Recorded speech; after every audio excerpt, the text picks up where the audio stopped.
Hi, I'm Craig with ApplianceVideo.com. Today, we'll be taking a look at your light assembly on this Appliance Laundry Systems electric dryer.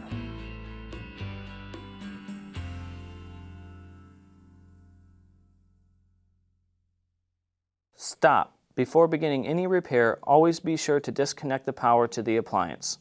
It is also recommended to test the outlet for the proper voltage. The main reasons why you'd be replacing your light assembly would be if the light no longer works or something could have got stuck and broke it off.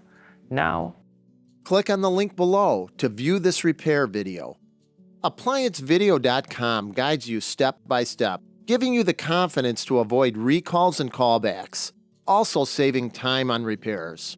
Whether you're up against an uncommon repair or the latest appliance on the market, our videos have been created with you in mind.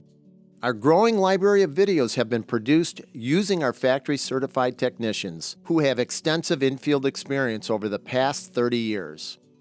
ApplianceVideo.com provides high-quality repair videos that anyone can follow, regardless of their skill level. We are here to help. Click on the link below to view this repair video and let us help you do it right the first time.